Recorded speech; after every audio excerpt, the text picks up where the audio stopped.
খাদিজা বলতেছে, রাসূলুল্লাহ, বিস্মিকা আমুতু শব্দ যখন উচ্চারণ করেছি, আমার চক্ষু যখন বন্ধ হয়ে যায়, আমি তখন দেখতে পাই অন্ধকার কবর। আপনি বলেছেন এই দুনিয়া থেকে সর্বশেষে যেই ব্যক্তি কবরে যাবে, কবরের ঘরে তাকে 50,000 বছর থাকা লাগবে। এই দুনিয়া থেকে সর্বশেষে যেই ব্যক্তি কবরে যাবে, কবরের ঘরে তাকে 50,000 বছর থাকা লাগবে। আমি খাদিজা অন্ধকার কবরে 50,000 বছর কেমনে থাকবো? যেই কবরে কোনো দরজা নাই, যেই কবরে কোনো জানলা নাই, যেই কবরে কোনো বাতি নাই, যেই কবরে কোনো সাথী নাই, সেই কবরে 50,000 বছর কেমনে থাকবো? ওই কবরের চিন্তায় আমার চোখে ঘুম নাই, চোখ দিয়ে দর দর করে পানি পড়তেছে। সঙ্গে সঙ্গে আল্লাহ নবী খাদিজাকে বুকের মধ্যে নিয়ে কপালে একটা চুমু দিয়ে বললেন, খাদিজা, ওই আল্লাহর শপথ করে বলতেছি, ঈমান গ্রহণ করার পরে আপনি আল্লাহর সঙ্গে যে সম্পর্ক গড়ে তুলেছেন, আল্লাহ আপনার অন্ধকার কবরকে জান্নাত বানায়া দিবে। সুবহানাল্লাহ, ধরে খান। আর কোনো টেনশন আছে? আচ্ছা, কবর যদি জান্নাত আল্লাহ বানিয়ে দেয়, তাহলে 50,000 বছর কি আর 1 কোটি বছর কি? কবর যদি অন্ধকার হয় তো একদিনই তো থাকা যাবে না, একদিনই থাকা যাবে না। আর যদি জান্নাত হয়ে যায়, তাহলে 50,000 না 50 কোটি বছর হলেও কোনো টেনশন। আল্লাহ রাসূল বলে, খাদিজা, ঈমান গ্রহণ করার পরে আপনি আল্লাহর সাথে এমন একটা সম্পর্ক গড়ে তুলেছেন, আল্লাহ আপনার কবর জান্নাত বানিয়ে দিবে। এখান থেকে বোঝা গেল ঈমান গ্রহণ করার পরে আল্লাহর সঙ্গে সম্পর্ক করা লাগবে। খাদিজা বলে, হুজুর, আপনার কাছে যদি আমি কিছু চাই, আপনি কি আমার দিবেন না? আল্লাহ নবী বললেন, নাউজুবিল্লাহ, নাউজুবিল্লাহ, নাউজুবিল্লাহ।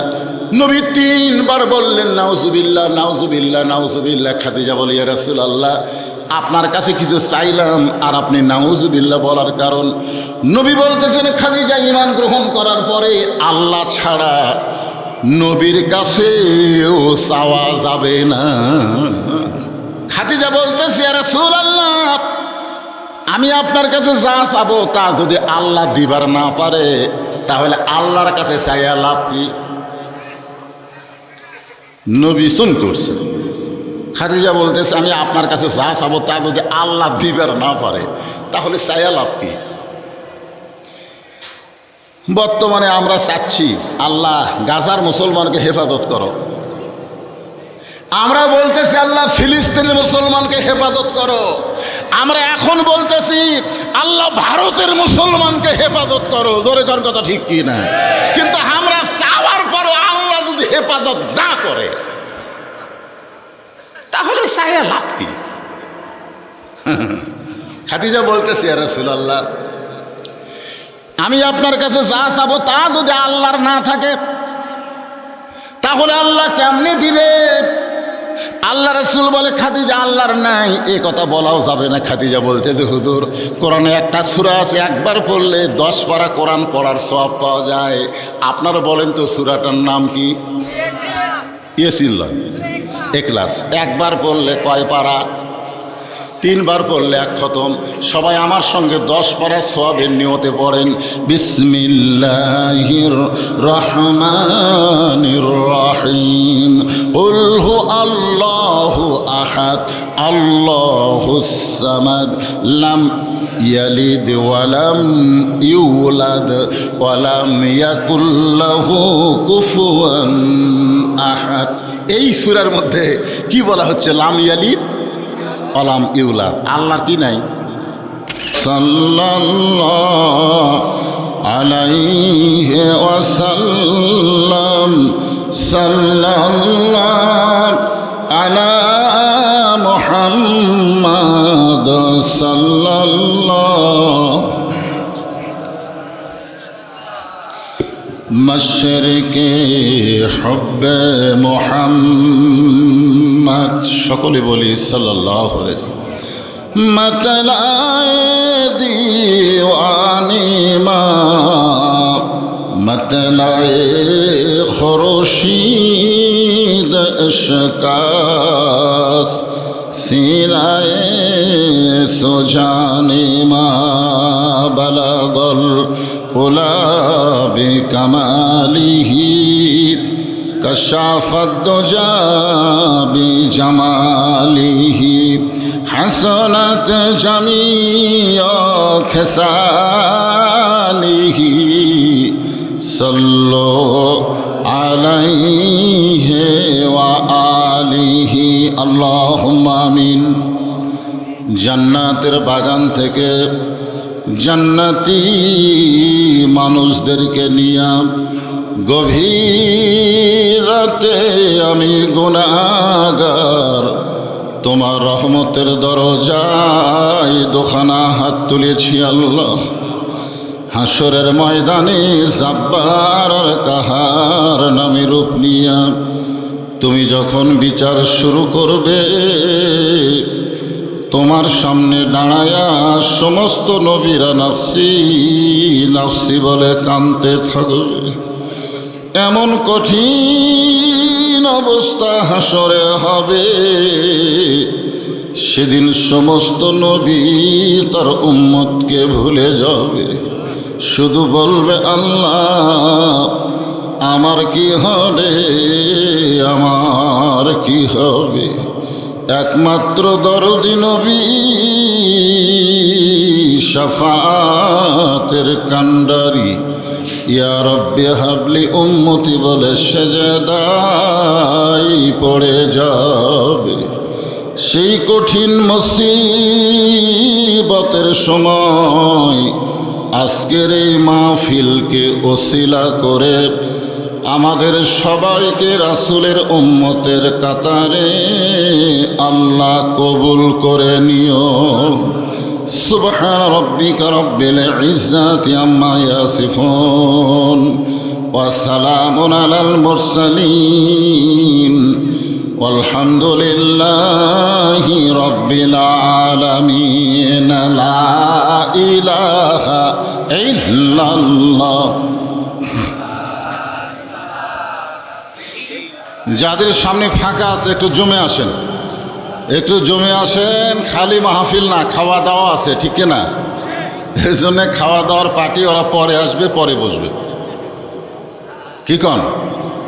যারা শুধুমাত্র খাওয়া দাওয়ার ধান্দা করতেছে ওরা তো এখন আসবে না, পরে আসবে। পরে আসে আপনাদের মাঝে মাঝে বসে বেমানান হবে। এই জন্য আপনারা সামনে আসেন, আপনারা সামনে আসেন, আল্লাহর রাস্তে জিকির করেন আর ফাঁকা জায়গা পুরা করে সামনে আসেন। লা ইলাহা ইল্লাল্লাহ, লা ইলাহা, লা ইলাহা ইল্লাল্লাহ, লা ইলাহা ইল্লাল্লাহ, লা ইলাহা ইল্লাল্লাহ, লা ইলাহা ইল্লাল্লাহ, লা ইলাহা। চাঁদ সূরুজার গ্রহ তারা আল্লাহ নামের পাগল পারা। চাঁদ সূরুজার গ্রহ তারা আল্লাহ নামের পাগল পারা। আমার আল্লাহ নামের এতই দয়া,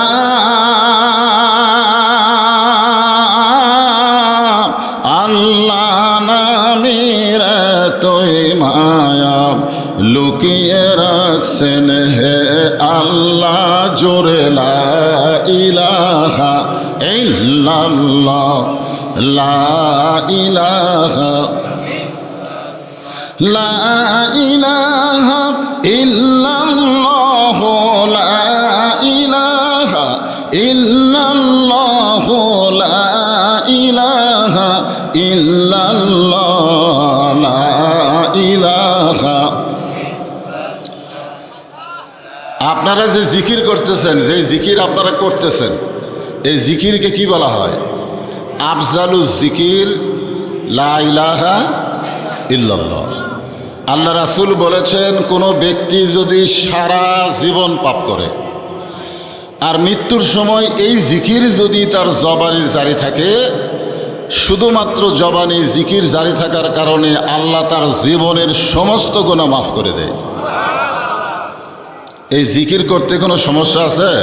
হ্যাঁ, এই জন্য সকলেই মহব্বতে আল্লাহর জিকির জবান খোলে, লা ইলাহা ইল্লাল্লাহ, লা ইলাহা। যার দিলে আছে আমার আল্লাহর ভয়, যার মনে আছে আল্লাহর ভয়, আল্লাহ আল্লাহ সব সময়। আহার নিদেরা ভালো লাগে না এই দুনিয়া, ভালো লাগে না, ভালো লাগে শুধু আল্লাহ।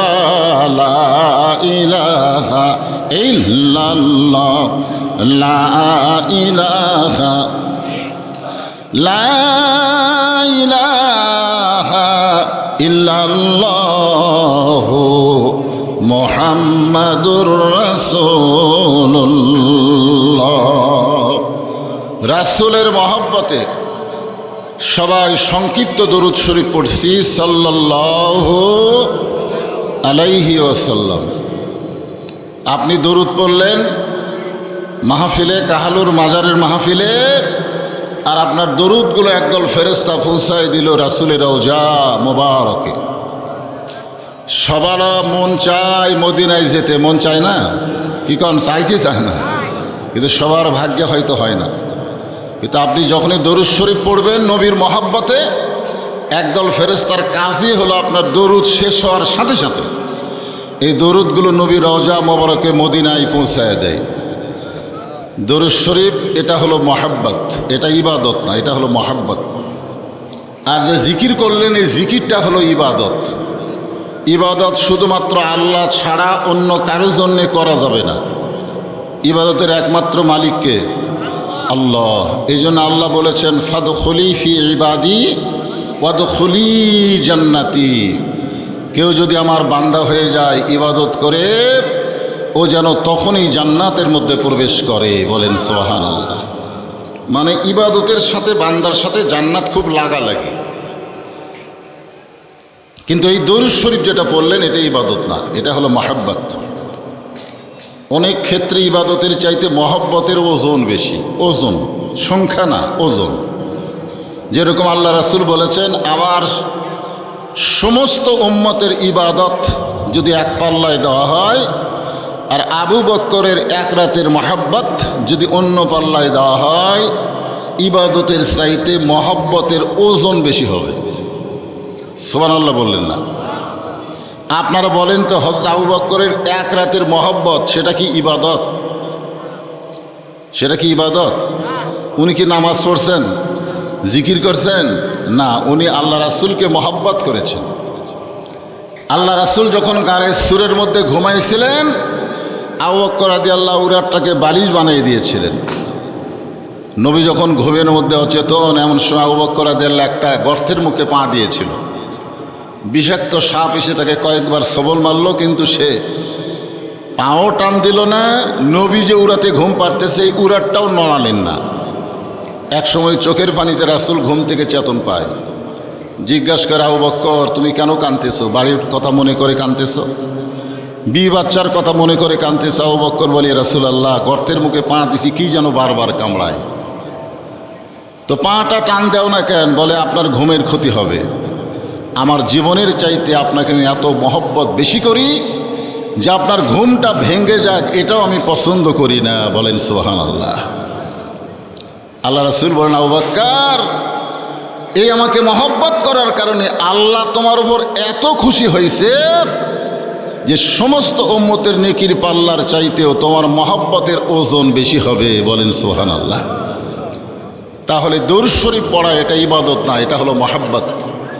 আপনি দরুদ শরীফ পড়বেন। আমাদের নবী এক সময় দেখা যাবে আমাদের আর কিছুই নাই, হাসরের ময়দানে দেখা যাবে আমাদের আমল নামার মধ্যে আর কিছুই নাই। ওই সময় আমাদেরকে কে জান্নাতে নিয়ে যাবে? একটা গান শোনেন না আপনারাই? আছেন আমার মুক্তার আছেন আমার ব্যারিস্টার, শেষ বিচারের হাইকোর্টেতে তিনি আমায় করবেন পার। আমি পাপী, তিনি জামিনদার। এই তিনি মানে আল্লাহর নবী। আল্লাহ যখন হাকিম হয়ে আমাদেরকে আসামি বানায় বিচার শুরু করবেন, ওই সময় আমাদের নবী উকিল হয়ে, ব্যারিস্টার হয়ে তার প্রতি যে আমরা দরুদ শরীফ পড়েছি, এই দরুদের মহব্বতের উসিলায় আমাদেরকে সুপারিশ করে জান্নাতে পৌঁছায় দিবেন। এই জন্য দরুদ শরীফ পড়ার ব্যাপারে কোনো আপত্তি আছে? যখনই নবীর নাম উচ্চারণ করব অথবা কেউ করলে আমি শুনব, জবান খুলে বলবো সাল্লাল্লাহু আলাইহি ওয়াসাল্লাম। শাহ সুফি হযরত সৈয়দ কালু পীর সাহেব রহমতুল্লাহ আলাইহির মাজার শরীফকে কেন্দ্র করে আজকের এই তাফসিরুল কোরআন মাহফিল। আল্লাহ তাআলা আজকের এই মাহফিলে যিনাকে সম্মানিত সভাপতির আসরে কবুল করেছেন, আলহাজ আব্দুল মান্নান সাহেব, আজকের এই মাহফিলের সম্মানিত সভাপতিকে অন্তরের অন্তঃস্থল থেকে আমি শুভেচ্ছা জ্ঞাপন করছি। আজকের এই মাহফিলের সম্মানিত প্রধান অতিথি আমাদের কাহালু নন্দীগ্রামের সম্মানিত এমপি, গণমানুষের জননেতা, অত্যন্ত সুন্দর এবং ভালো মানুষ, আলহাজ মোহাম্মদ মোশাররফ হোসেন। আজকের এই মাহফিলের সম্মানিত বিশেষ অতিথিবৃন্দ, সম্মানিত অতিথিবৃন্দ, সম্মানিত সুধীজন, সম্মানিত ওলামায়ে কেরাম, সম্মানিত বক্তাগণ, আমার সামনে যেনারা বসে আছেন, যিনাদেরকে আল্লাহ দয়া করে, রহম করে, মেহেরবানি করে আজকের এই জান্নাতের বাগানে কবুল করেছেন।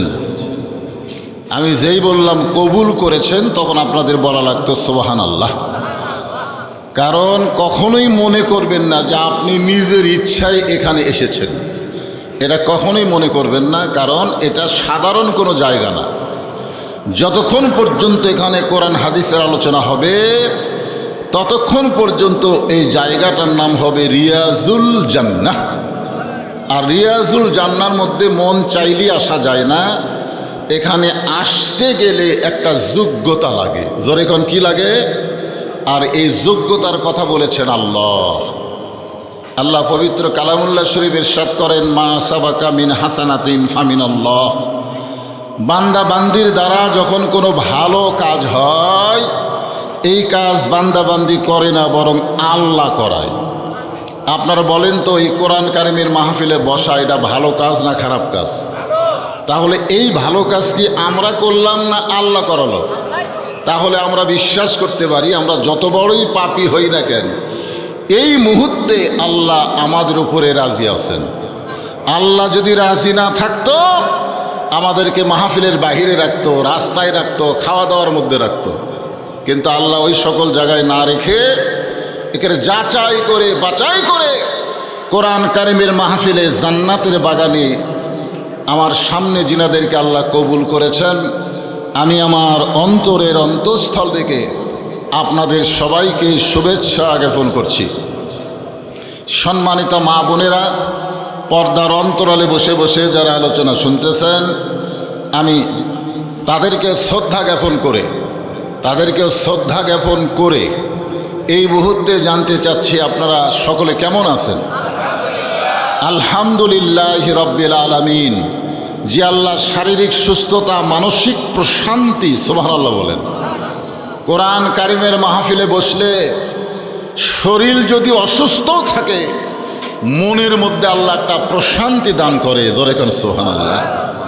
আল্লাহ বলেন, ইন্নামাল মুমিনুনা আল্লাযীনা ইযা যুকিরাল্লাহু ওয়াজিলাত কুলুবুহুম ওয়া ইযা তুলিয়াত আলাইহিম আয়াতুহু জাদাতুহুম ঈমানাও ওয়া আলা রাব্বিহিম ইয়াতাওয়াক্কালুন।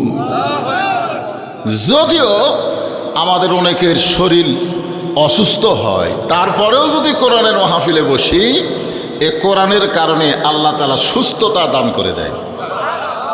যার কথা আল্লাহ নিজেই বলেছেন, অনুনাজ্জিলু মিনাল কুরআনি মা হুয়া শিফাউ ওয়া রাহমাতুল লিল মুমিনিন। যারা মুমিন হবে তাদের জন্য আল্লাহর কোরআন শিফা, রোগ মুক্তি এবং রহমত স্বরূপ আল্লাহ নাজিল করেছে। বলেন সুবহানাল্লাহ। সেই কোরআনের মাহফিলে আল্লাহ তাআলা আমাদের কবুল করেছেন। খুশি হয়ে সকলে বলবো রব্বানা লাকাল হামদ হামদান কাসীরান তাইয়িবান মুবারাকান ফিহি। আমরা আল্লাহর প্রশংসা করলাম, কারণ ভাগ্য গুণে আমরা আল্লাহ পাইছি। এটা কিন্তু আমাদের ভাগ্য। দুনিয়াতে বহু মানুষের বসবাস। এই পশ্চিমবঙ্গে বিজেপি জয়লাভ করার পর থেকেই যারা মুসলমান তাদের জন্য একটা কঠিন দুর্দিন চলতেছে। আমরা ফেসবুকের কল্যাণে, ইউটিউবের কল্যাণে দেখতেছি মসজিদ পুড়ে দিচ্ছে, মুসলমানদেরকে মারতেছে, বাড়িঘর লুট করতেছে। আপনারা বলেন তো, এত কষ্টের ভিতরেও মুসলমান কি ওদের সাথে আপোষ করবে? কেন করবে না? কারণ মুসলমান মাত্র বিশ্বাস করে দুনিয়া থাকার জায়গা না। এখানে আমরা এসেছি যাওয়ার জন্যে। জোরে কোন কিসের জন্যে? যাওয়ার জন্যই তো আমরা আইছি, থাকার জন্যে। দুনিয়া থাকার জায়গা না। আল্লাহ বলেছেন লা তামুতুন্না ইল্লা ওয়া আনতুম মুসলিমুন। তোমরা মৃত্যুবরণ করো না মুসলমান না হয়ে। তোমরা যতই অত্যাচার করো, যতই নির্যাতন করো, মুসলমানের কোনো ক্ষতি নাই। দুনিয়াতে ঈমান নিয়ে থাকবে আর জান্নাতি হয়ে তারা দুনিয়া থেকে বিদায় নিবে। জোরে কান সুবহানাল্লাহ। এজন্য আমরা আল্লাহর দরবারে শুকর আদায় করব। যত নির্যাতনই হোক, যত কষ্টই হোক, আল্লাহ রুহের জগতে আমাদের রুহগুলোকে পছন্দ করে দুনিয়ার জগতে আমাদেরকে মুসলমানের ঘরে কবুল করেছেন। সুবহানাল্লাহ। কন্যা কেন? আল্লাহ যদি আমাদেরকে হিন্দু বৌদ্ধ খ্রিস্টানদের ঘরে পাঠাইয়া দিত, মনে করেন যদি দিত, আমাদের করার কিছু আছিল? কারণ যে যে ধর্মের মধ্যে জন্ম নেয় মনে করে তারটাই আসল। আজকে বিজেপির হিন্দুরা বলতেছে আমরাই আসল, আমরাই আসল। একটাই ধর্ম থাকবে, সনাতন ধর্ম। ভারতে কোনো মুসলমান থাকবে না। কোন ধর্ম আসল, কোনটা ভেজাল, এটা কে জানে? এটা মানুষ জানে না, আল্লাহ জানে। জোরে কান কে জানে? তাহলে আল্লাহ যদি এখানে ডাইরেক্ট বলে দেয়, আল্লাহ এ কোরআন শরীফ দিয়ে ডাইরেক্ট বলে দিল, অমাইয়াবতাগি গায়রাল ইসলামি দীনান ফালা ইকবালা মিনহু। আল্লাহ বলতেছেন ইসলাম ছাড়া অন্য কোনো ধর্ম কেউ যদি গ্রহণ করো, আল্লাহ বলেছেন কখনোই তা কবুল করা হবে না। ইন্না দীনা ইনদাল্লাহিল ইসলাম। আল্লাহর কাছে একমাত্র মনোনীত ধর্মের নাম কি? কথা বলেন। তাহলে আমরা জন্মসূত্রে সেই মুসলমানের ঘরে জন্ম নেওয়াতে আপনারা কি খুশি হচ্ছেন না বেজার হচ্ছেন? কষ্ট হবে। মুসলমানের ঘরে মুসলমান হয়ে যদি আপনি বাঁচতে চান, আপনার কষ্ট হবে। কিন্তু যদি বাতিলের সাথে আপোষ করেন, তাহলে হয়তো দুনিয়াবি কষ্ট কম হবে, কিন্তু মরার সময় বেঈমান হয়ে মরা লাগবে। তা আপনারা কোনটা চাচ্ছেন? বাতিলের সাথে আপোষ করে বেঈমান হয়ে মরবেন, না হকের উপরে কষ্ট করে মুসলমান হয়ে দুনিয়া ছাড়বেন? কোনটা? হ্যাঁ, এই জন্য আল্লাহর দরবারে শুকুর গুজার করি যে আল্লাহ শুধু আমাদের মুসলমানের ঘরে মুসলমান হিসাবে কবুল করে নাই, আল্লাহ আমাদেরকে বিশ্ব নবীর উম্মত হিসাবে কবুল করেছে। বলেন সুবহানাল্লাহ। শুধু বিশ্ব নবীর উম্মত হিসাবে আল্লাহ কবুল করে নাই, হিদায়াত স্বরূপ আল্লাহ তাআলা আমাদেরকে একটা কিতাব দিয়েছেন, যার মধ্যে কোনো ভেজাল নাই, যার মধ্যে কোনো ধোঁকা নাই, যার মধ্যে কোনো সন্দেহ নেই। সুবহানাল্লাহ। হয় না?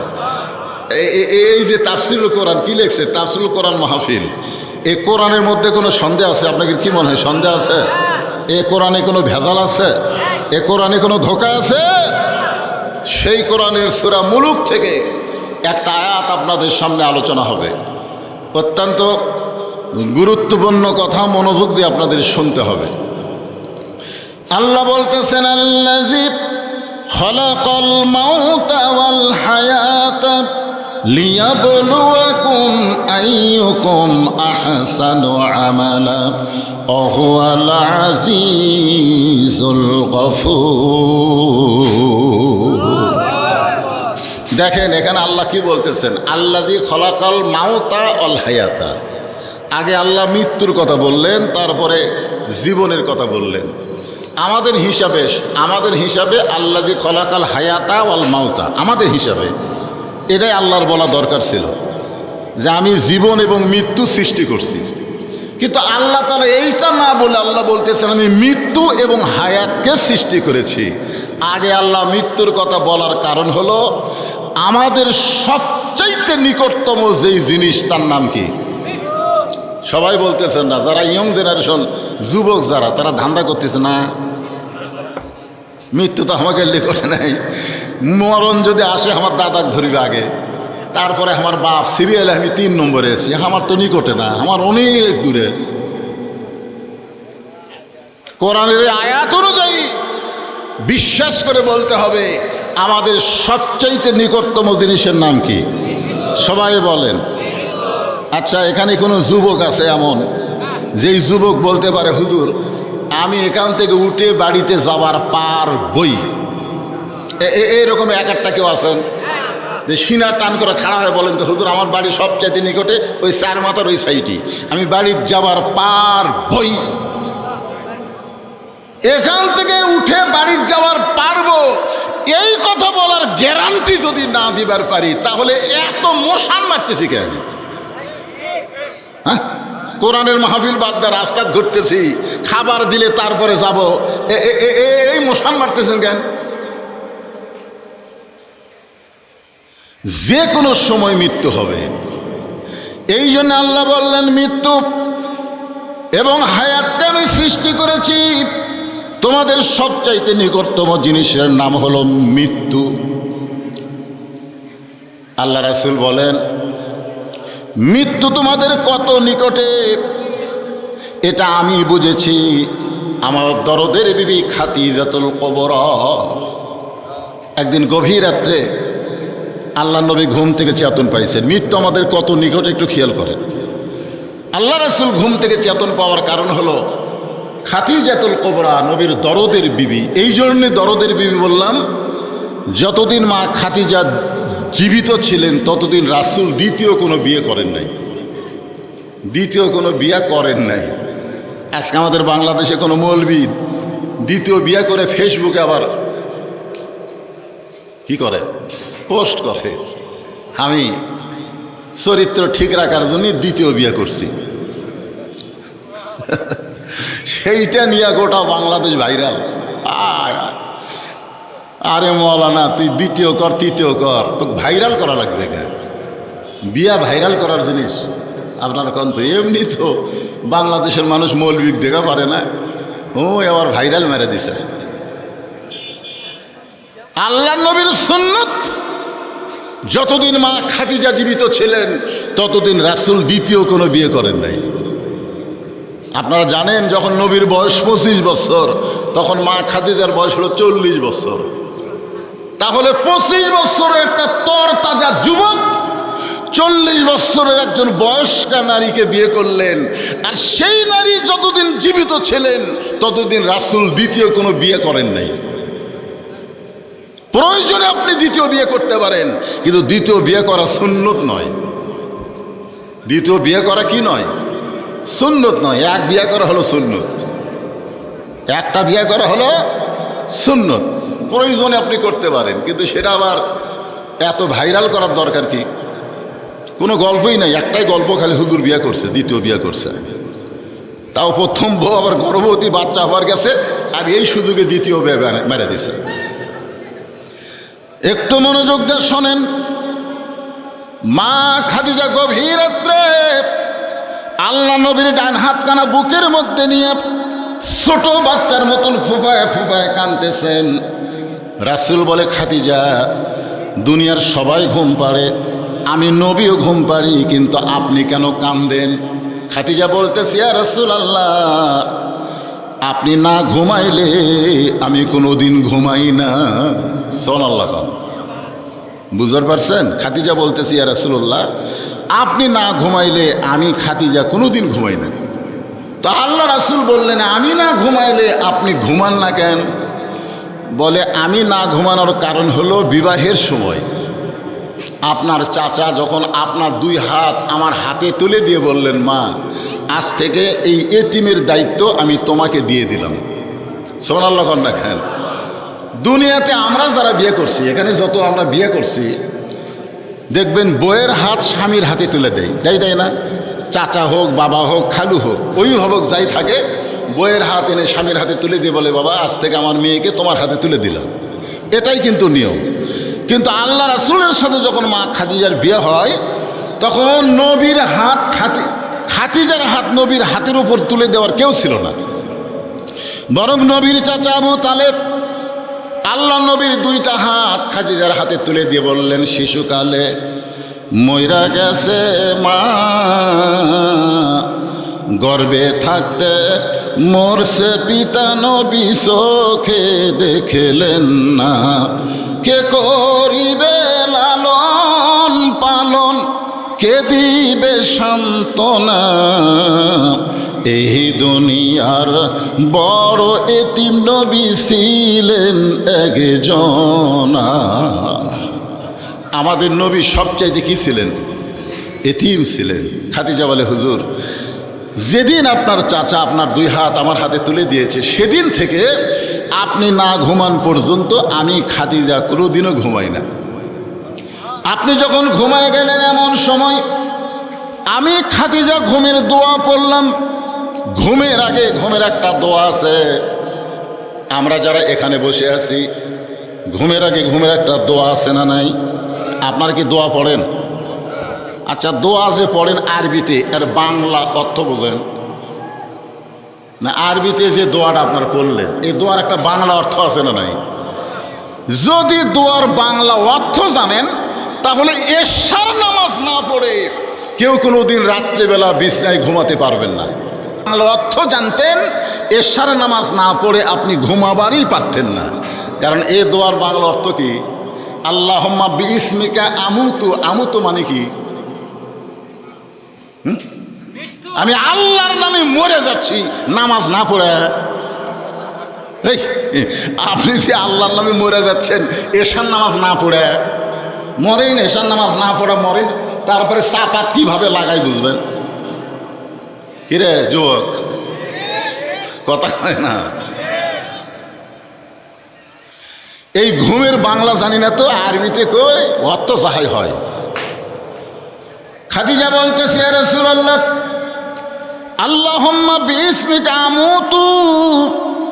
এই আমুতু শব্দ যখন উচ্চারণ করেছি, সঙ্গে সঙ্গে আমার 2টা চক্ষু বন্ধ হয়ে যায়। আমার 2টা চক্ষু যখন বন্ধ হয়, আমি তখন দেখতে পাই আমার সামনে অন্ধকার কবর। এই দুনিয়ার বাড়ি ঘর একদিন হইয়া যাবে পর, যাইতে হবে অন্ধকার কবর। এটা কখন মনে হবে? চোখ বন্ধ করেন, চোখ বন্ধ করেন, চোখ বন্ধ করে সবাই খেয়াল করেন। এ দুনিয়ার বাড়ি ঘর একদিন হইয়া যাবে পর, যাইতে হবে অন্ধকার কবর। খালি যদি মনে করে এই দুনিয়ার বাড়ি ঘর ছাড়া ছুড়া যাইতে হবে অন্ধকার কবর, ওই ব্যক্তি দুর্নীতি করবি, ওই ব্যক্তি মানুষের টাকা মারা খাবি, ওই ব্যক্তি কোনোদিন হুঙ্কার মারবি, আমার চিনিস, আমি কার দল করি তুই জানিস, এ কথা কোনোদিনও বলবে না। কারণ প্রত্যেকটা ধাপে ধাপে, প্রত্যেকটা নিঃশ্বাসে নিঃশ্বাসে তার হায়াতকে অতিক্রম করে সে কবরের দিকে হাঁটতেছে। জোরে কোন কথা ঠিক কিনা কথা বলেন? কিন্তু ওই কবরের কথা তো মনে করে না, খালি বারবার উপর দিকে দেখে। উপর দিকে কি দেখেন ভাই? কয় 6 তলার ভিত দিছি হুজুর, 6 তলার ভিত দিছি। ওই 6 তলার ভিত দিছে, 3 তালা কমপ্লিট হচ্ছে, রড বার করে থুছি, দোয়া করেন হুজুর 6 তালা যেন করবার পারি, দোয়া করেন হুজুর। হুজুরের কাছে দোয়া চাচ্ছে 6 তালা করবি। 2 কান্দের 2 ফেরেশতাকে, আল্লাহ এই শয়তানের কান্দ তুমি থাকবো না, এর কান্দ থেকে লেখমো কি? যেই লোকটা যাওয়ার জন্য দুনিয়াতে এসেছে, আর সেই লোকটা থাকার জন্য বারবার খেলে উপর দিকে দেখতেছে, এ তো মানুষ না, এ শয়তান হয়ে গেছে। তোর কথা কর না কেন, এই মানুষ আছে, এই পুরা শয়তান হয়ে গেছে, আর কান্দ থেকে লেখমো কি?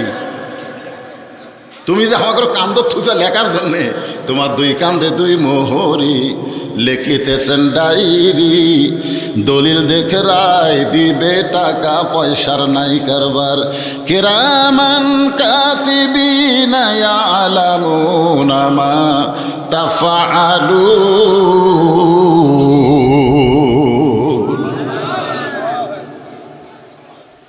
খাদিজা বলতেছে, ইয়া রাসূলুল্লাহ, বিস্মিকা আমুত শব্দ যখন উচ্চারণ করেছি, আমার চক্ষু যখন বন্ধ হয়ে যায়, আমি তখন দেখতে পাই অন্ধকার কবর। আপনি বলেছেন এই দুনিয়া থেকে সর্বশেষে যেই ব্যক্তি কবরে যাবে, কবরের ঘরে তাকে 50,000 বছর থাকা লাগবে। এই দুনিয়া থেকে সর্বশেষে যেই ব্যক্তি কবরে যাবে, কবরের ঘরে তাকে 50,000 বছর থাকা লাগবে। আমি খাদিজা অন্ধকার কবরে 50,000 বছর কেমনে থাকবো? যেই কবরে কোনো দরজা নাই, যেই কবরে কোনো জানলা নাই, যেই কবরে কোনো বাতি নাই, যেই কবরে কোনো সাথী নাই, সেই কবরে 50,000 বছর কেমনে থাকবো? ওই কবরের চিন্তায় আমার চোখে ঘুম নাই, চোখ দিয়ে দর দর করে পানি পড়তেছে। সঙ্গে সঙ্গে আল্লাহ নবী খাদিজাকে বুকের মধ্যে নিয়ে কপালে একটা চুমু দিয়ে বললেন, খাদিজা, ওই আল্লাহর শপথ করে বলতেছি, ঈমান গ্রহণ করার পরে আপনি আল্লাহর সঙ্গে যে সম্পর্ক গড়ে তুলেছেন, আল্লাহ আপনার অন্ধকার কবরকে জান্নাত বানায়া দিবে। সুবহানাল্লাহ, জোরে খান।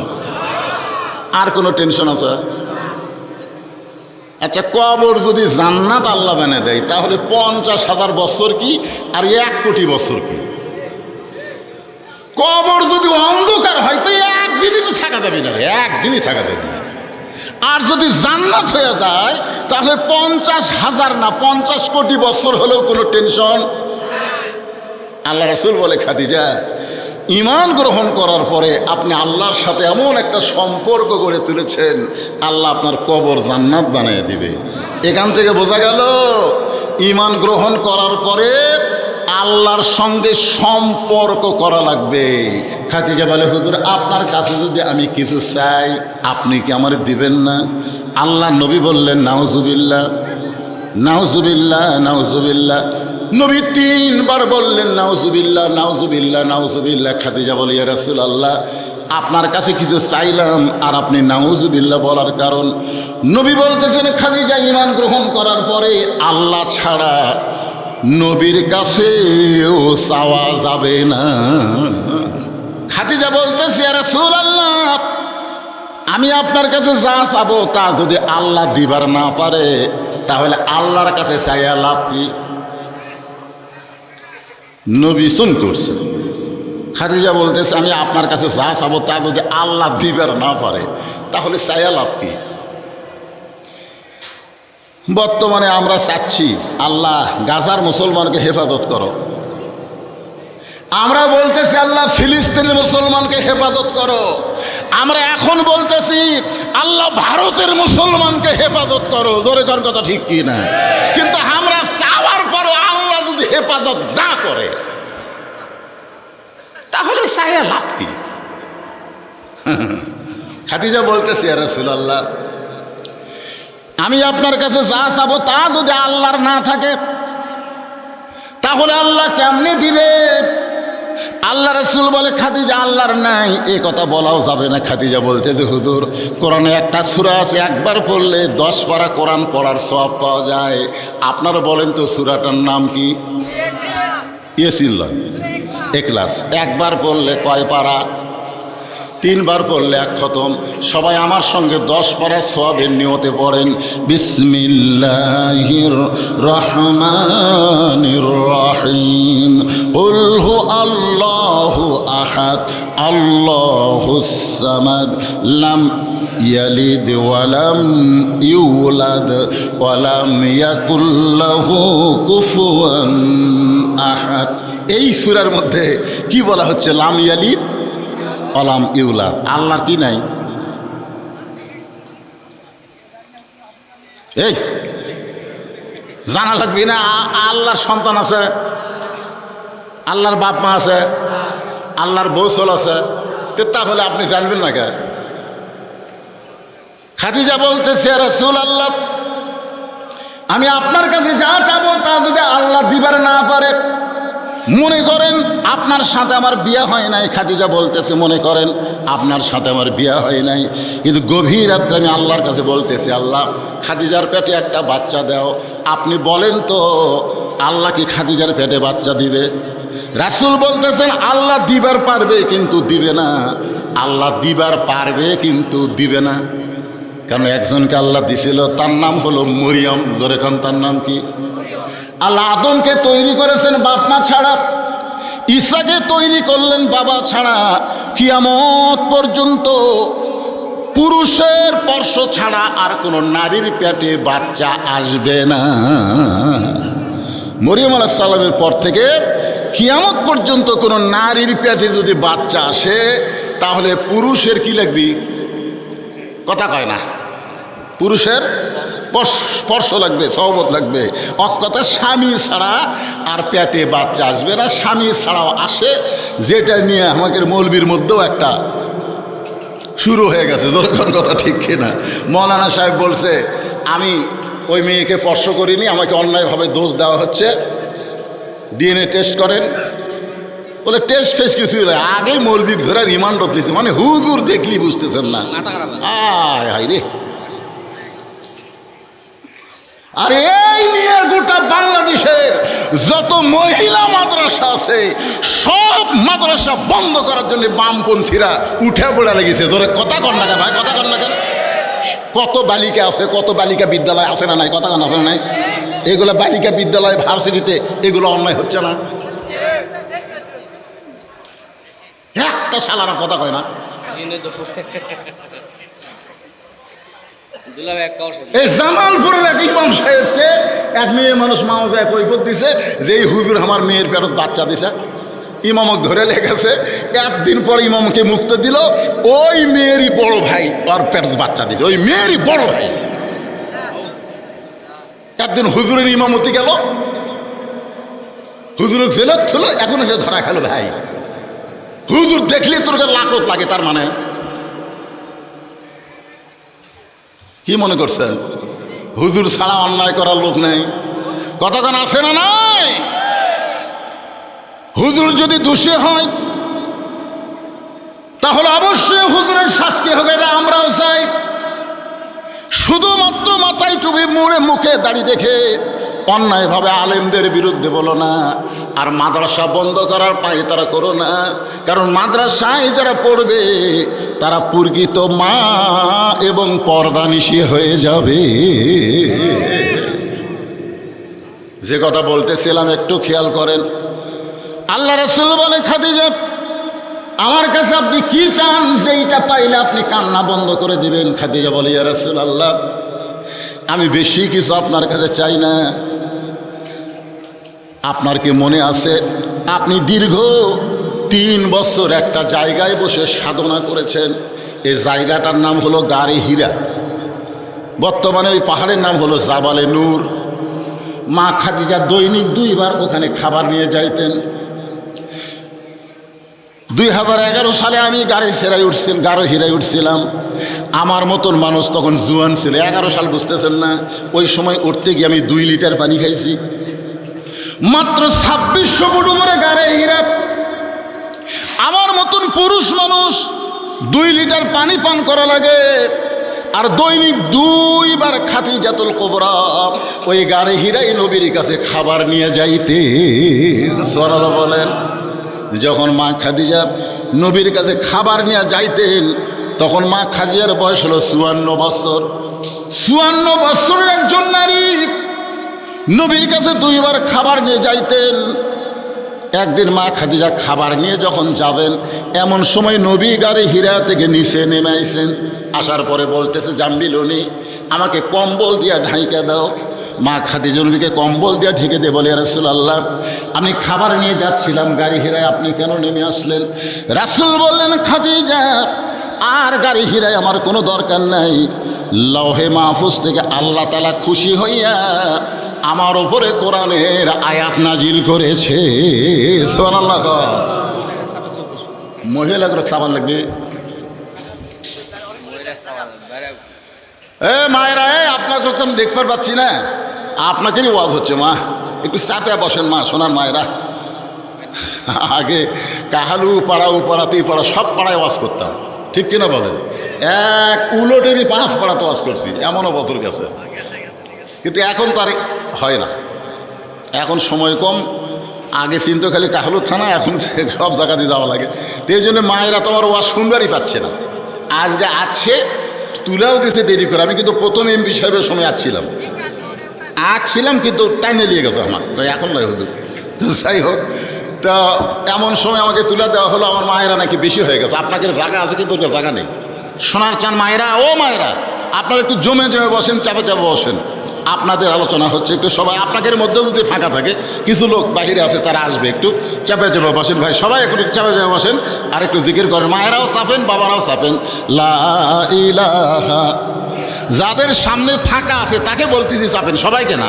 লা ইলাহা ইল্লাল্লাহ, লা ইলাহা ইল্লাল্লাহ, লা ইলাহা, লা ইলাহা ইল্লাল্লাহু মুহাম্মাদুর রাসূলুল্লাহ সাল্লাল্লাহু। আপনাকে কি শিক্ষা দিলাম? আমল করবেন এখনই। যখনই নবীর নাম উচ্চারণ হবে, সঙ্গে সঙ্গে সংক্ষিপ্ত দরুদ সাল্লাল্লাহু আলাইহি ওয়াসাল্লাম পড়াও সারা। আপনার নামে ফেরেশতারা মদিনায় নবীর রওজা মোবারকে পৌঁছে দেওয়াও সারা। বিশ্বাসে মিলাই বস্তু, তর্কে বহুদূর। আপনাদের বিশ্বাস হচ্ছে না? বিশ্বাস হয় না? হ্যাঁ, যখনই দরুদ পড়বেন সাথে সাথে নবীর রওজায় দরুদগুলো পৌঁছে যাবে। মনে হে বড় আশা ছিল আমি যাব মদিনা। গানটা শুনলে চোখ দিয়ে পানি আসে। আরব সাগর পাড়ি দিব, নাই কই আমার তরি, পাখি নই যে উড়ে যাব, পাখি নই যে উড়ে যাব, ডানাতে ভর করি আমার সাহাদ আছে, সাধ্য যে নাই করি কি উপায়। মনে বড় আশা ছিল আমি যাব মদিনায়। ইমাম মালিকের বাড়ি ছিল মক্কায়, নবীর প্রেমে ছুটে গেল মদিনায়। যতদিন ইমাম মালিক মদিনায় ছিলেন ততদিন জুতা স্যান্ডেল পায়ে দেবার পারেন নাই। মদিনার মাটি নিজের গায়ে মাখতেন আর বলতেন, মদিনা রে, আমি মানুষ না হইয়া যদি তোর বুকের মাটি হইতাম আমার জীবন ধন্য হয়ে যেত। ইমাম মালিক মদিনার মাটি নিজের গায়ে মাখতে মাখতে একদিন কাঁদতে কাঁদতে বেহুশ হয়ে পড়ে যায়। ওই বেহুশ অবস্থায় দেখতে পায় নবী আর রওজার মধ্যে নাই, ইমাম মালিকের শিওরের পাশে দাঁড়িয়ে গেছে। আল্লাহ নবী ডাকতে বলে, আব্দুল মালিক এমন করে কান্দিস না, এমন করে কান্দিস না। এ মদিনা একদিন ইয়াসরিব ছিল, মদিনা ছিল না। আমি নবীকে কোলে নেওয়ার কারণে হয়েছে মদিনা। আমার মহব্বত যার কলিজার মধ্যে থাকবে, আমার সুন্নত আদর্শ যারা পালন করবে, আমার প্রতি বেশি বেশি যারা দরুদ পড়বে, তারা মদিনায় আসতে না পারলে কি হবে? আমি নবী যাব তার ভাঙ্গা বাড়িতে দেখা দেওয়ার জন্যে। এই জন্য নবীর মহব্বতে নবীর প্রতি দরুদ শরীফ পড়বেন। যেই কথা বলতেছিলাম একটু খেয়াল করেন। খাদিজা বলে, ইয়া রাসূলুল্লাহ, যেই জুব্বা পরা অবস্থায় কোরআনের 5টা আয়াত আল্লাহ আপনার প্রতি নাজিল করেছে, আপনি গাড়ে হীরাতে ঘাসার পরে ওই জুব্বাটা যত্ন করে রাইখা দিয়েছেন। আমি মাঝে মধ্যে দেখি আপনি জুব্বাটা বের করেন, আবার চুমু দিয়া জুব্বাখানা জুব্বার জায়গায় রাইখে দেন। আমার বড় লোভ হয়েছে, আমি খাদিজা যখন মরে যাব ওই জুব্বাটা আমার কাফনের কাপড় হিসাবে দিয়ে দিবেন। ওগো আল্লাহর নবী, আমি খাদিজার 2 নম্বর চা হলো, কিছুই চাইনি দুনিয়াতে, কিছুই চাইনি দুনিয়াতে। আমার 2 নম্বর চা হলো, আমি মরে যাওয়ার পর আপনার পবিত্র হাত দিয়া আমার দেহখানা কবরের ঘরে নামায় দিবেন। ওগো আল্লাহর নবী, আমার 3 নম্বর চাহিদা হলো, কবরে মাটি দিয়া সবাই যখন চলে যাবে কেউ থাকবে না, মাটি দেওয়ার পর কেউ থাকবে না। আপনার যতই আপন হোক না কেন, মাটি যখন দেওয়া হবে তখন সবার মধ্যে একটা বুঝ আল্লাহ তৈরি করে দিবে। আর থাকিস না রে, মাটি দেওয়া হয়ে গেছে, চলে যা চলে যা। খাদিজা বলে, রাসূলুল্লাহ, সবাই যখন চলে যাবে এমন সময় মুনকির নাকির ফেরেশতা আল্লাহ কবরের মধ্যে পাঠায় দিবে। কবরকে লক্ষ্য করে, কবরবাসীকে লক্ষ্য করে 3টা প্রশ্ন করবে। আমি খাদিজাকে মুনকির নাকির 3টা প্রশ্ন করলে আমি উত্তর দিবার পারবো না, আমার পক্ষ থেকে আপনাকে একটু উত্তর দেওয়া লাগবে।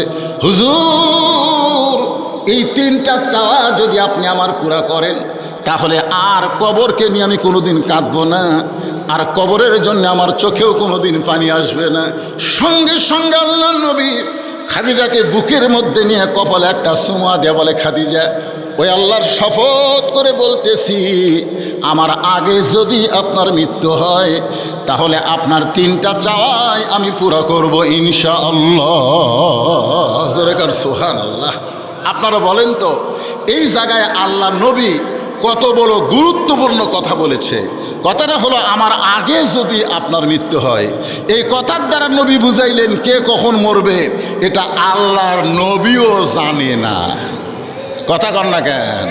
আমাকে কতগুলো লোক ক্ষমতার ফিয়ের ফেলে আর নামার কথা খেয়াল থাকে না। এত সালের আগে আমাকে নামাইকে, এরকম কথা আমরা শুনেছি। জোরে কথা কন না কেন ভাইজান?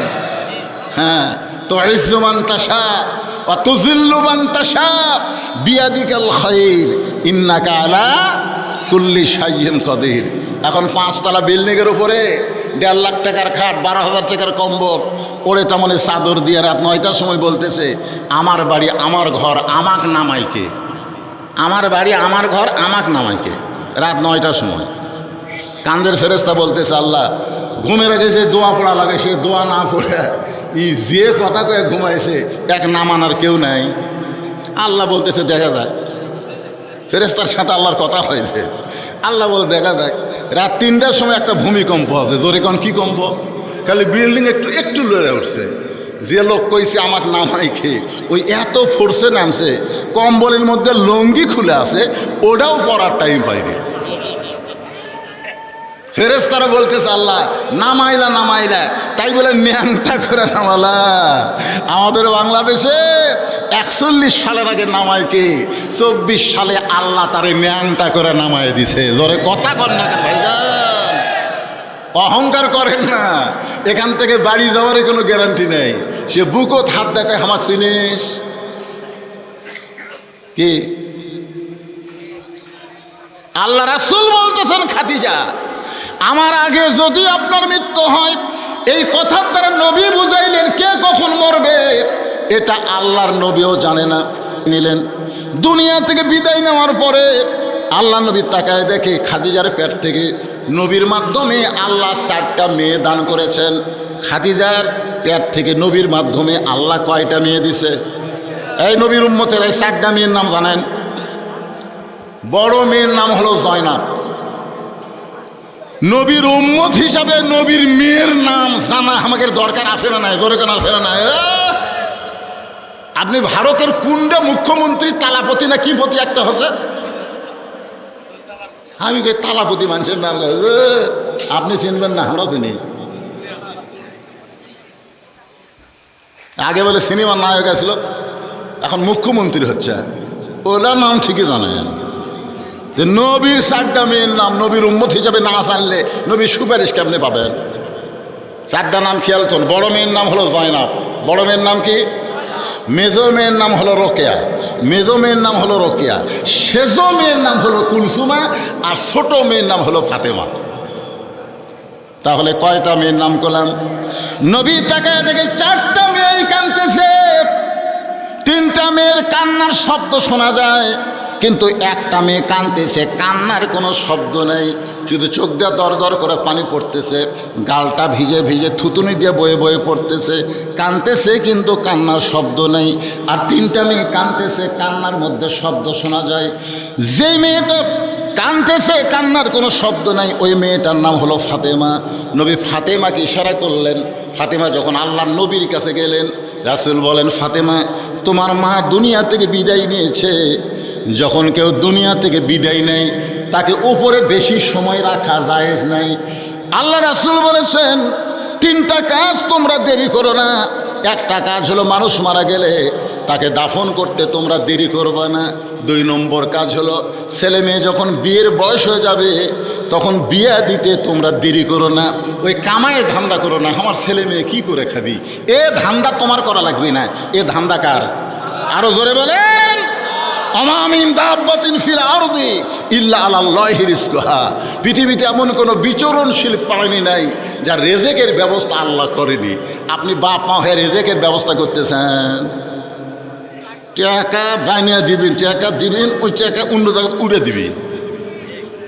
এই জন্য রাসূল বলেছেন ছেলে মেয়ের যখন বয়স হয়ে যাবে বিয়ে দিতে তোমরা দেরি করো না। 3 নম্বর হলো কোনো ঋণগ্রস্ত মানুষ টাকা যদি হাতে আসে তাহলে ঋণ পরিশোধ করতে তোমরা দেরি করবে না। কয় কাজে দেরি করা যাবে না? এই 3টা খেয়াল আছে, আমলের নিয়তে খেয়াল করে শোনেন।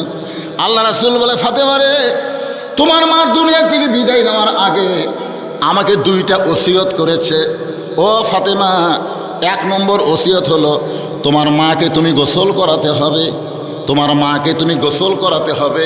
2 নম্বর ওসিয়ত হলো তোমার মাকে তুমি কাফনের কাপড় পরাতে হবে।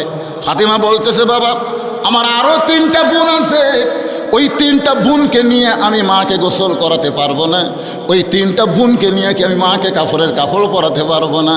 আল্লাহ রাসূল বলে, ফাতেমা, তোমার মা আমাকে ওসিয়ত করেছে তুমি একা একাই তোমার মাকে গোসল করান লাগবে, তুমি একা একাই তোমার মাকে কাফনের কাপড় পরাতে হবে।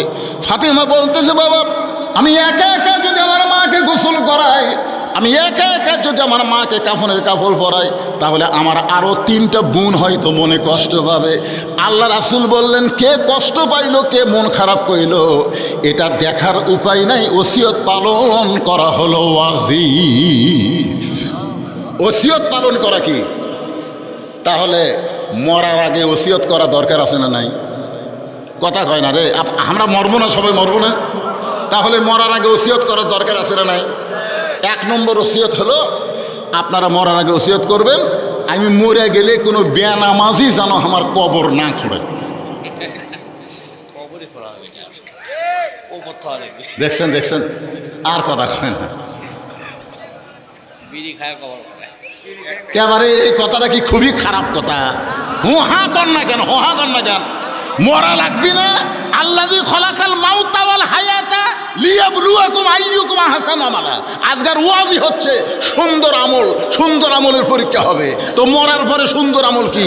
বিড়ি খায়া কবর খোঁড়া? আপনারা হয়তো বলবেন, হুজুর আমাকে কবর খোঁড়ার লোক ওরা ছাড়া নাই। এটা ভুল কথা। দুনিয়ার বাড়ি করতে গিয়ে দুনিয়ার একটা বাড়ি থাকা যাবে না।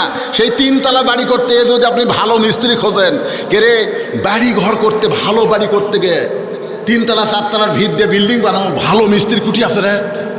তখন কয় ভালো মিস্ত্রি তো একজন কাছে মুসলিম আছে রে, মুসলিম রে, ধাওয়াপাড়ার মুসলিম রে। কে তোমার উলটের লোক ধাওয়াপাড়া জ্বালে গিয়ে উলট নেই? দুনিয়ার বাড়ি বানাতে ধাওয়াপাড়ার মুসলিম লাগে। আর যেই কবরে 50,000 বছর থাকবেন সেই কবরের ঘর বানাতে কি ভালো ভালো মিস্ত্রির দরকার নাই? কথা কোন দরকার আছে না নাই? মানেন বা না মানেন, শোনেন, তারপরে যাই খুঁড়ে খুঁড়ুক, পুকুর খুঁড়ুক না কবর খুঁড়ুক, যা করে খুঁড়ুক। এরা তো আর কবর খুঁড়তেছে না। ইমাম গাজ্জালি বলেছেন কোন ব্যক্তি 40টা কবর খুঁড়লে সে আল্লাহর ওলি হয়ে যাবে। 40 কবর খুঁড়তে খুঁড়তেই ওর মৃত্যুর কথা এত বেশি মনে হবে, ওই লোক দ্বারা আর কোনো খারাপ কাজ হবে না, আল্লাহর ওলি হবে। এখন 40কে ওরা 4000 কবর খুঁড়ে সীমার হচ্ছে, সীমার। কবর দেখলে আমার কিছুই মনে হয় না হুজুর, ওর কবর দেখলে কিছুই মনে হয় না, সীমার হয়ে গেছে। ওসিয়ত করবেন আপনি, মসজিদের মুয়াজ্জিনকে বলবেন, মুয়াজ্জিন সাহেব আমি মারা গেলে আপনি আমাকে গোসল করায় দিবেন, বিনিময়ে আপনি 10,000 টাকা হাদিয়া নেন। মুয়াজ্জিন বলতেছে বাবা কে কখন মরবে আমি তো জানি না, তোমার আগে যদি আমি মরে যাই, বলে আপনি যদি মরে যান আমি মাফ করে দিলাম, কিন্তু আপনাকে 10,000 টাকা হাদিয়া দিলাম, আপনি আমাকে গোসল করাবেন। আল্লাহ রাসূল বলেছেন আসমানের নিচে জমিনের উপরে মুয়াজ্জিনের চাইতে ভালো মানুষ আর কেউ নাই। সুবহানাল্লাহ জোরে গান। কোন আলিমের কথা বলে নাই, কোন মৌলানার কথা বলে নাই। আসমানের নিচে জমিনের উপরে মসজিদের মুয়াজ্জিনের চাইতে ভালো মানুষ আর কেউ নাই। আল্লাহ নবী বেলালকে ডাকতে বলে বেলাল রে আয় আয় আমার কাছে আয়। বেলাল যখন নবীর কাছে গেল, নবী বলে বেলাল তুমি না আমার চাইতে খাটো। বেলাল বলে রাসূলুল্লাহ আপনি হলেন ইমাম, আমি হলাম মুয়াজ্জিন, আমি একটু খাটো হইলে অসুবিধা কি? রাসূল বলে বেলাল রে হাসরের ময়দানে আল্লাহ তাআলা ইমামের চাইতে মুয়াজ্জিনের মাথা উঁচু করে দিবে। শুধু মুয়াজ্জিনের মাথা উঁচু করবে না, আল্লাহ নিজের হাতে মসজিদের মুয়াজ্জিনের মাথায় একটা টুপি পরায় দিবে, যেই টুপি পূর্ণিমার চাঁদের চাইতেও বেশি আলো দিবে। বাংলাদেশে মুয়াজ্জিনের দাম না থাকতে পারে, কিন্তু ইসলামে মুয়াজ্জিনের দাম আছে না নাই?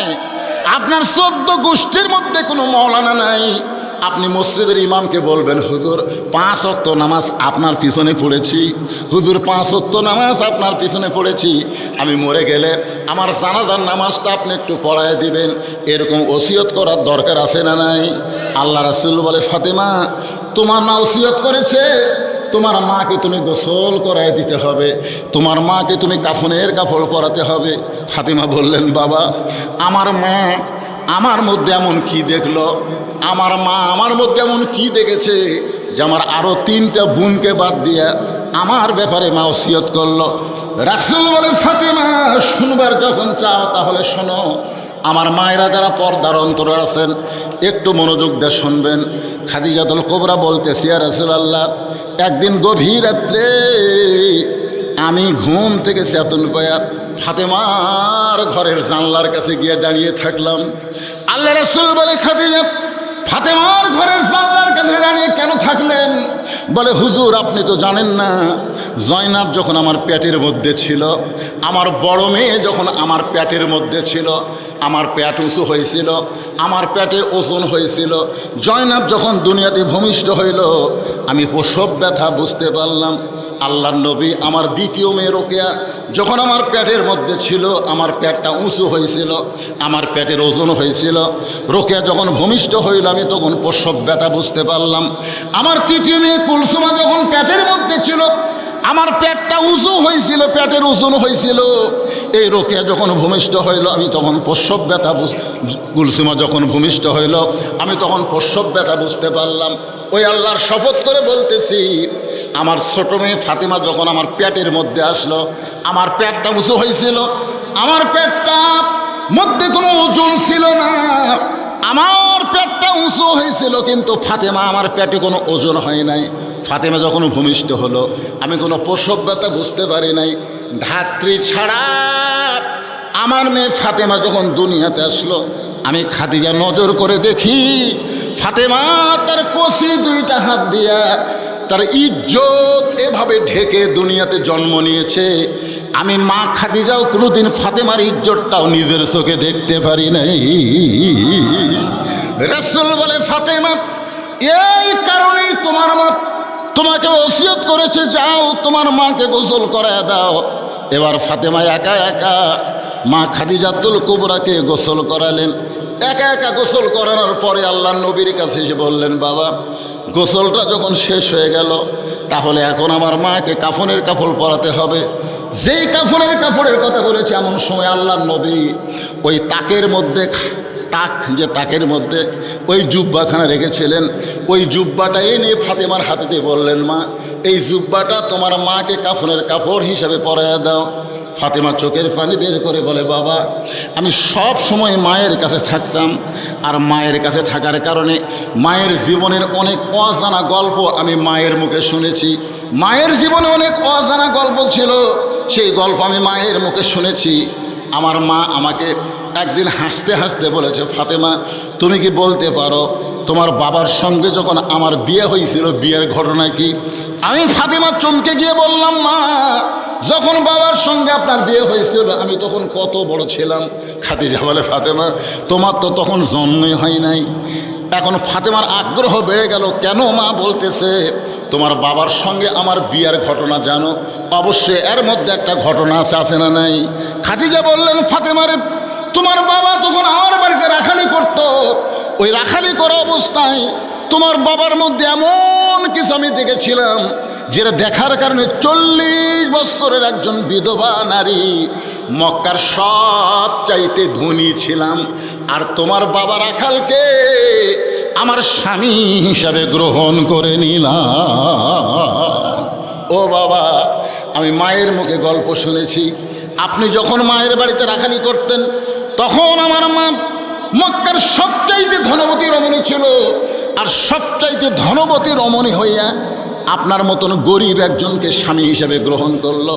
আর আমার সেই মা এখন মারা গেল, মক্কার দোকানে কি নতুন কোনো কাপড় নাই, নতুন কোনো কাপড় না দিয়ে এই পুরাতন জুব্বাখানা দিচ্ছেন। বাবা মরে যাওয়ার সঙ্গে সঙ্গে কি মায়ের দয়া আপনার অন্তর থেকে মুছে গেল? সঙ্গে সঙ্গে নবী ছোট বাচ্চার মতন কান্দে আর বলে, ফাতেমারে এই জুব্বা আমি তোমার মাকে দিচ্ছি না, এই জুব্বা তোমার মা আমার কাছে চেয়েছে। ফাতেমা বললেন, বাবা এই পুরাতন জুব্বার মধ্যে এমন কি আছে যেইটার কারণে আমার মা আপনার কাছে চাইছে? আল্লাহ রাসূল বলে, ফাতেমা এই জুব্বা সাধারণ কোনো জুব্বা নয়, এই জুব্বার সঙ্গে আল্লাহর কোরআনের সম্পর্ক রয়েছে। লিল্লাহে তাকবীর। আল্লাহর কোরআনের সম্পর্ক যার সঙ্গে থাকে আপনার বলেন তো তার দাম কম না বেশি? ফাতেমার সামনে সামনে জুব্বা নিয়ে হাঁটতেছে আর আল্লাহ নবী পিছনে পিছনে। এখন আপনারা বলতে পারেন নবীর সামনে কেউ হাঁটতে পারবে না, কিন্তু ফাতেমা কেন সামনে হাঁটে? কারণ ফাতেমা শুধু নবীর মেয়ে না, ফাতেমাকে আল্লাহ নবী মায়ের মতো সম্মান করেছে। সুবহানাল্লাহ কন্যা গান ভাইজান, আজকে সেই ঘটনা আমি বলবো না। ফাতেমা ঘরের মধ্যে যখন ঢুকে গেল জুব্বা নিয়ে, এমন সময় আল্লাহ নবী দরজা বন্ধ করে দিলেন। দরজা বন্ধ হয়ে গেল, ফাতেমা জুব্বা নিয়ে খাদিজাকে কাফনের কাপড় পরানোর জন্য ঘরের মধ্যে ঢুকলেন। আশরাফুলের মেয়ে আসমানি কোরআন শরীফ বাবদ 500 টাকা দান করেছে। মা আসমানির দানকে আল্লাহ আপনি কবুল করেন, আল্লাহুম্মা আমিন। কিছুক্ষণ পরে ফাতেমা জুব্বা কাফনের কাপড় পরাইয়া যখন দরজা খুলছে, এমন সময় নবী তাকায় দেখে ফাতেমা মুস্কি মুস্কি হাসতেছে। আপনার বলেন তো, মাকে কাফনের কাপড় পরানোর পরে যদি মেয়ে দরজা খুলে মুস্কি মুস্কি হাসে, নবী চমকে গিয়ে বলে, ফাতেমা কানতে কানতে তুমি জুব্বা নিয়ে মাকে কাফনের কাপড় পরাতে ঢুকলা, আর হাসতে হাসতে কেন দরজা খুললা? ফাতেমা বলতেছে, বাবা কানতে কানতে কেন ঢুকলাম এটাও আপনি জানেন, হাসতে হাসতে কেন দরজা খুললাম এটাও আপনি জানেন। রাসূল বলে, ফাতেমা কানতে কানতে তুমি ঢুকলা এটা আমি জানি, কিন্তু হাসতে হাসতে দরজা খুললে এটা আমি জানি না। এ কথার দ্বারা বোঝা গেল আল্লাহর নবী না জানাইলে জানে। কথা কয় না কেন? আল্লাহর নবী গায়েব জানে? এক বাক্যে আকীদার প্রশ্ন, ঈমানের প্রশ্ন, নবী গায়েব জানে? গায়েব জানে? জানে না। মা ইয়ান্তিকু আনিল হাওয়া ইন হুয়া ইল্লা ওয়াহয়ুহা।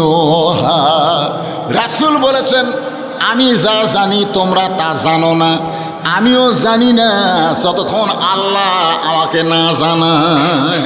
তাহলে সব কিছু জানি কে?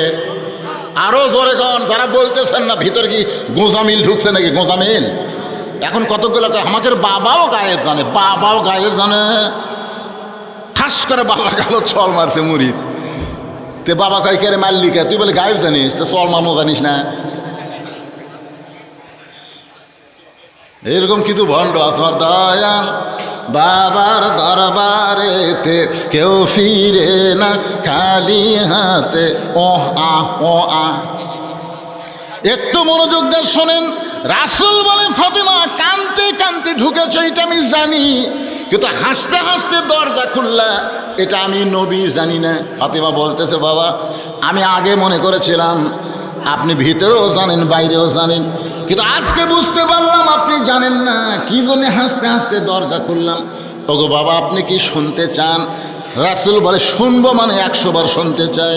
ফাতেমা বললেন বাবা তাহলে শোনেন, আপনার ওই জুব্বা নিয়ে আমি যখন আমার মাকে কাপড়ের কাপড় পরাবার গেছি, ইয়ানজুরু বিনুরিল্লাহ, আমি নূরের নজর করে দেখি আমার মায়ের শরীরে আল্লাহ তাআলা জান্নাতের পোশাক পরায়া দিছে।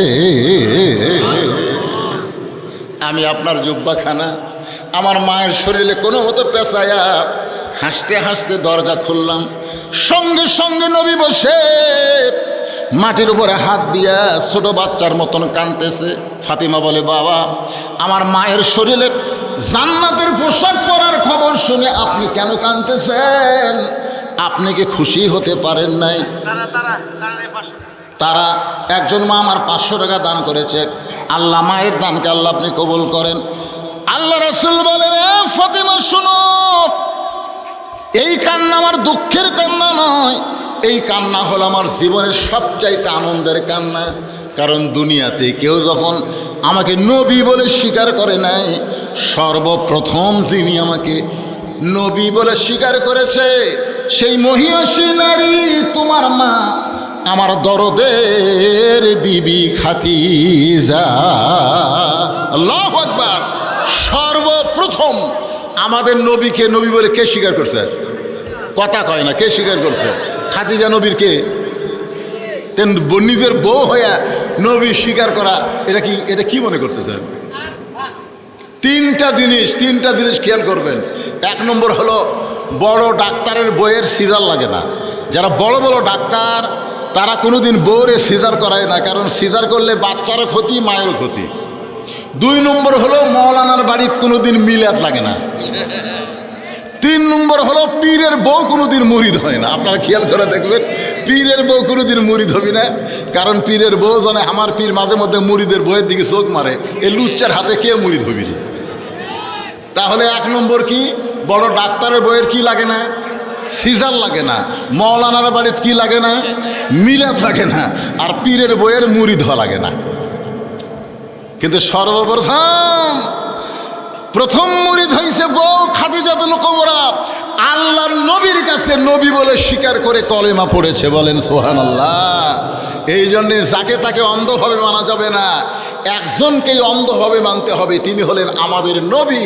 যেই নবী সম্পর্কে আল্লাহ বলেন লাকাদ কানা লাকুম ফি রাসূলিল্লাহি উসওয়াতুন হাসানা। একটু মনোযোগ দেন। মা খাদিজাকে আল্লাহ নবী নিজের হাতে কবরের ঘরে নামায় দিচ্ছেন, 2 চোখ দিয়ে দর দর করে পানি পড়তেছে। আবু বকর বলে রাসূলুল্লাহ এমন করে যদি আপনি কাঁদেন তাহলে দুনিয়ার উম্মতেরা কেমনে সহ্য করবে? রাসূল বলে আবু বকর আমি যখন খাদিজাকে কবরের মধ্যে নামাইতেছি আমি তখন নবী না, আমি কাঁদতেছি একজন হতভাগ্য স্বামী হিসাবে। আবু বকর তোমরা কেউ জানো না যে খাদিজাকে আমি কবরের ঘরে নামাই, এই খাদিজা কোনোদিন আমি নবী ছাড়া ঘুমাই নাই। আমি যতই দাওয়াত দিয়ে চলে আইছি রাত্রেবেলায় ঘড়ি ধরে আসি নাই, 1টাও বাজে 2টাও বাজে 3টাও বাজে রাত, কোনোদিন আমাকে খাদিজা বলে এই খাদিজা তো দূরের কথা, হা শব্দটা উচ্চারণ করা লাগে নাই, আমি যেই মাত্র দরজায় সঙ্গে সঙ্গে খাদিজা দরজা খুলে দেয়। আমি নবী চমকে গিয়ে বলি, খাদিজা এই গভীর রাত্রে আমি যখন আসি আপনাকে ডাক দেওয়া লাগে না, দরজা কেমনে খোলেন জানতে চাই। খাদিজা বলে, হুজুর আপনি যখন কলেমার দাওয়াত দেওয়ার জন্য রাত্রেবেলা বের হয়ে যান, আমি তখন নাকটা লাগায় দরজার কাছে দাঁড়িয়ে থাকি। আপনি হলেন মেশকাম্বর, আপনি যখন দরজার কাছে আসেন আপনার দেহের সুগন্ধে আমি দরজা খুলে দেই। রাসূল বলে, খাদিজা তাহলে কি আপনি কোনোদিন ঘুমাবেন না? খাদিজা বলে, হুজুর ওই দিন একলা ঘুমাবো, ওই দিন আমি খাদিজা একলা ঘুমাবো যেদিন আমার মৃত্যু হবে। আজকে খাদিজা একলা ঘুমায় গেছে, আমি নবীর মন চাইলেও আমি খাদিজার সঙ্গে ঘুমাতে পারতেছি না। কবরে মাটি দেওয়ার পরে সবাই যখন কবর ছেড়ে চলে গেছে, নবী আমার খাদিজার কবর ছাড়েন না। ঘন্টার পর ঘন্টা চলে যায়, খাদিজার কবর নবী ছাড়েন না। আল্লাহ মুনকির নাকিরও কবর পাঠায় না। এক সময় নবী ডাকতে বলে, আল্লাহ আমার খাদিজার কবরে কি মুনকির নাকির পাঠাবেন না? আল্লাহ বলে, হাবিব আপনি যেমন খাদিজাকে ভালোবাসেন আমি আল্লাহ তেমন ভালোবাসি। নবী চমকে গিয়ে বলে, আল্লাহ আপনি খাদিজারে কি জন্যে ভালোবাসেন? আল্লাহ বলতেছেন, আল্লাযী খালাকাল মাউতা ওয়াল হায়াতা লিয়াবলুয়াকুম আইয়ুকুম আহসানু আমালা ওয়া হুয়াল আজিজুল গফুর। সবচাইতে সুন্দর আমল হলো মৃত্যুকে সামনে বিশ্বাস করে। আমাদের সকলের সামনে মৃত্যু আছে না নাই? কথা কোন আছে না নাই? এখান থেকে বাড়ি যাওয়ার গ্যারান্টি নাই রে পাগলারা। এখন ধান্দা করতেছেন, পোলার ধান্দা করতেছেন, পোলা দিবি, পোলা দিবি। ম্যাক ট্যাক্স যতই করুক কোনো টেনশন নাই, কোনো টেনশন করবেন না। বলে ম্যাক ট্যাগের দিকে আপনার তাকান না, আল্লাহর দিকে তাকান। ওয়াজ শেষ হয়ে গেছে। যে কথাটা আমি বলতেছি, আল্লাহ বলতেছে, হাবিব দুনিয়াতে যে কবরের কথা স্মরণ করে চোখের পানি দিয়ে বালিশ ভিজে দেয়, তার জন্য কবরে মুনকির নাকির লাগে না, আমি আল্লাহ তার পক্ষে উত্তর দিয়ে দেই। জোরে কান সুবহানাল্লাহ। তাই দুনিয়া থেকে আমরা সবাই চলে যাব ভাইজান, যাওয়ার আগে আমরা সাইজ হয়ে যেন যাবার পারি। আল্লাহ যেন সে তৌফিক দান করে। সকলে বলে আল্লাহুম্মা আমিন।